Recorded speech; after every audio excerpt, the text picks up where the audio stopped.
شكرا يا ربي شكرا هديت قلبي شكرا نورت دربي شكرا علیکم ورحمۃ اللہ وبرکاتہ۔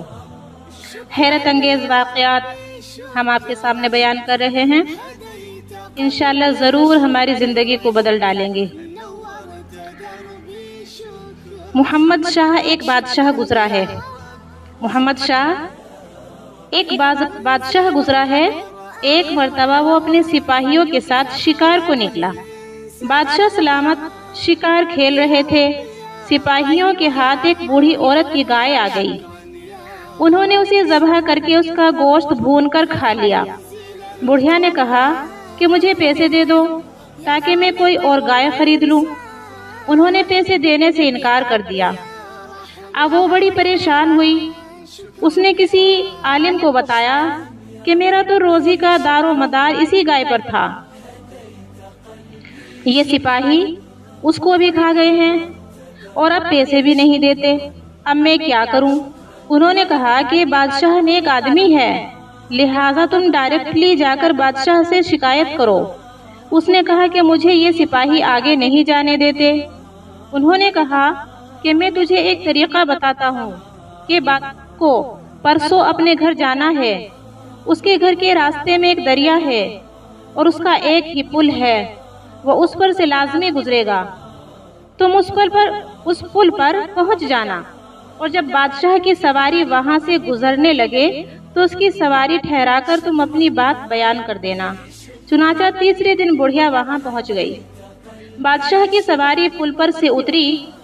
بادشاہ کی سواری پل پر پہنچی تو بڑھیا تو پہلے ہی سے انتظار میں تھی۔ اس نے کھڑے ہو کر بادشاہ کی سواری روک لی۔ بادشاہ نے کہا، اماں آپ نے میری سواری کو کیوں روکا ہے؟ بڑھیا کہنے لگی، محمد شاہ میرا اور تیرا ایک معاملہ ہے۔ اتنا پوچھتی ہوں کہ تو وہ معاملہ اس پل پر حل کرنا چاہتا ہے یا قیامت کے دن پل صراط پر حل کرنا چاہتا ہے؟ پل صراط کا نام سنتے ہی بادشاہ کی آنکھوں میں آنسو آ گئے۔ وہ نیچے اترا اور کہنے لگا، اماں میں اپنی پگڑی آپ کے پاؤں پر رکھنے کو تیار ہوں، آپ بتائیے کہ آپ کو کیا تکلیف پہنچی ہے، مجھے معافی دے دو۔ میں قیامت کے دن پل صراط پر کسی جھگڑے کا سامنا کرنے کے قابل نہیں ہوں۔ چنانچہ اس بڑھیا نے اپنی بات بتا دی۔ بادشاہ نے اسے 70 گایوں کے برابر قیمت بھی دے دی اور معافی مانگ کر اس بڑھیا کو راضی بھی کیا تاکہ قیامت کے دن پل صراط پر اس کا دامن نہ پکڑے۔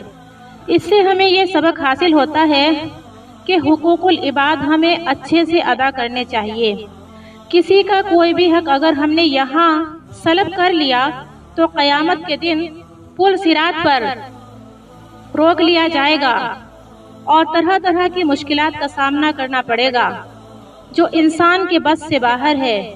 اس لیے اس کو چاہیے کہ جانور ہو یا انسان، جانور کا بھی حق اور انسان کا بھی حق اس دنیا میں ادا کر دے تو اللہ کی یہاں گرفت سے بچ جائے گا۔ اس میں ہمارے لیے ایک بہت بڑا سبق ہے۔ اب اگر وہ سبق ہم اپنے دامن میں سمیٹ کر محفوظ کر لیں اور اس پر عمل پیرا ہو جائیں تو انشاءاللہ اللہ کے سامنے سرخرو ہو کر ہم اللہ کے سامنے ڈٹ کر کھڑے رہیں گے اور اللہ ہمارا محاسبہ بھی پردے کے اندر کرے گا۔ اس سے ہمیں سبق حاصل کرنا چاہیے کہ ہمیں تہہ دل سے ہر انسان کے حقوق کو ادا کرنے میں کوتاہی نہیں کرنی چاہیے۔ فقط والسلام۔